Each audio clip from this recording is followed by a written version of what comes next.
For more on this and the reaction in Israel, we can go to our Jerusalem correspondent, Noga Tarnopolsky. Noga, these latest attacks show that Iran clearly has still quite a large amount of drones and missiles and the capability of using them.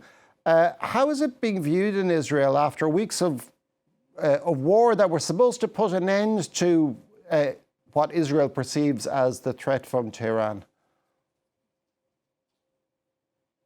That's right, Oliver. More than just the threat from Tehran. Tehran has been threatening Israel with nuclear annihilation for decades. And so if we return to the start of this latest phase of the conflict between the United States, Israel, and Iran, the stated aims, at least on the Israeli side, were regime change in Iran, nothing less than that, the annihilation of the nuclear threat from Iran, nothing less than that, and the elimination of the ballistic missile capacities in Iran.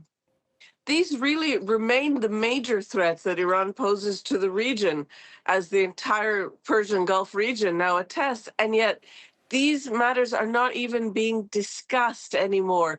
We are back to talking about just the reopening of the Strait of Hormuz, an attempt to just force the Iranians not to charge tolls to cross it. In the Israeli arena, this is being viewed politically for Prime Minister Netanyahu as an utter failure.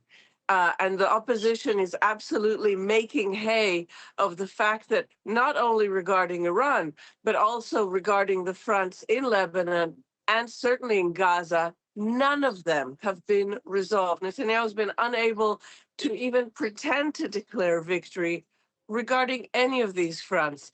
In terms of security, the Israeli army, that really is stretched beyond its capacities right now, is very concerned by the Iranian arena and the fact that there is a new leadership there that appears to be more radical even than the one that preceded it, the one that was eliminated by Israeli forces, and that there's no possibility right now, nothing seen on the horizon that could hold Iran back from developing greater and greater threats against the region and against Israel. Now, Israel is fighting on a number of fronts at the moment. There is Iran, there is also Lebanon, but the IDF has also approved plans for renewed fighting in Gaza, citing intelligence that Hamas has rebuilt parts of its infrastructure. Do we have any more details on that? Yes, Gaza has kind of fallen behind the headlines in the last 6 months since Donald Trump imposed his 20-point plan, to remind everybody, in January, and that was a ceasefire, and only in the most superficial sense, an end of fighting at that moment in Gaza. It left Israel in charge of about 50% of Gaza, and it left Hamas, crucially, the same Islamist terror group that had attacked Israel on October 7, 2023, it left them in charge of the populated part of Gaza, where all of the 2 million people had been really forced into, in the other half of Gaza. According to the Israeli government and the Israeli prime minister in particular, Israel has increased its area there to about 60%. That would mean squeezing 2 million people into even a smaller area. And because none of the other parts of Donald Trump's plan have been put into place, the technocratic Palestinian government has not been allowed in by Israel.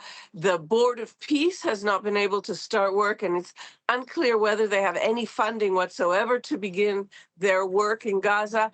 De facto, what has happened in the last 6 months is that Hamas has been able to retrench itself, regrow its power, and reestablish itself as the de facto government in Gaza, including in this latest report that you just cited, beginning to recreate its offensive military capacities, these famous tunnels, a whole network from which it was able to attack Israel and in which it held Israeli hostages.